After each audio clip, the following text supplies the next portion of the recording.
নমস্কার বন্ধুরা, কেমন আছো তোমরা সবাই? আশা করি সবাই ভালো আছো। আজ আমি একটা নতুন বড়া রেসিপি শেয়ার করব, শাপলা ফুলের বড়া। তোমরা দেখো তো, তোমরা বানাতে পারো কিনা, কিংবা তোমরা এই ফুল খাও কিনা। আমরা তো খাই, বড়া ভীষণ টেস্টি লাগে, ভীষণ ভালো লাগে।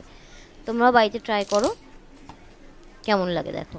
আমি প্রথমে ফুলগুলোকে বেছে এভাবে ধুয়ে নিয়ে পাতাগুলো পাপড়ি করে ছিঁড়ে নিয়েছি। ছিঁড়ে দেখো আমি একটুখানি হাত দিয়ে ছিঁড়ে নিয়েছি।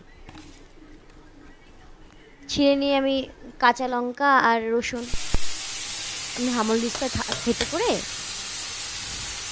ফুলগুলোকে ভালো করে ধুয়ে নিয়েছিলাম।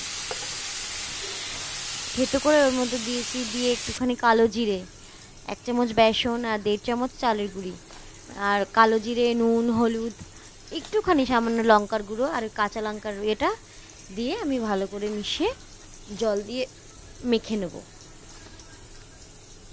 যেমন ব্যাটারটা হয় সেভাবে মেখে নেব।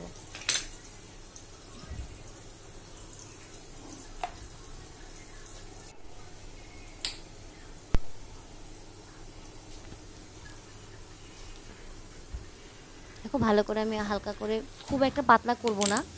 কড়াই বসিয়ে দিয়েছি, আমি তেল গরম করছি। আমার তেল গরম হয়ে গেছে, দেখো মাখাটাও আমার হয়ে গেছে, তেলটা গরম হয়ে গেছে। এখন ছোট ছোট, যেহেতু আমার কাছে অল্প কটা ফুল ছিল আমি সেই দিয়েই করলাম, তোমাদের তাই দেখানোর চেষ্টা করলাম। ছোট ছোট বড়াই করে,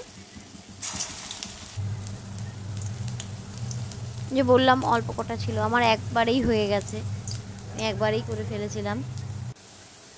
দেখো আমার এই যে ব্রাউন করে ভেজে নিয়েছি, একদম লাল হয়ে গেছে সুন্দর, গরম গরম, খুব টেস্টি। তোমরা বাড়িতে বানাও, বানিয়ে খেয়ে আমাকে কমেন্টে বলো কেমন হলো, তাহলে আমি আরও এরকম ভিডিও বানানোর উৎসাহ পাবো। একবার বড়া ভাজা হয়ে গেছে, আমি তুলে দিলাম, আমার একবারই হয়ে গেছে। যে দেখো, টাটা, পরে আবার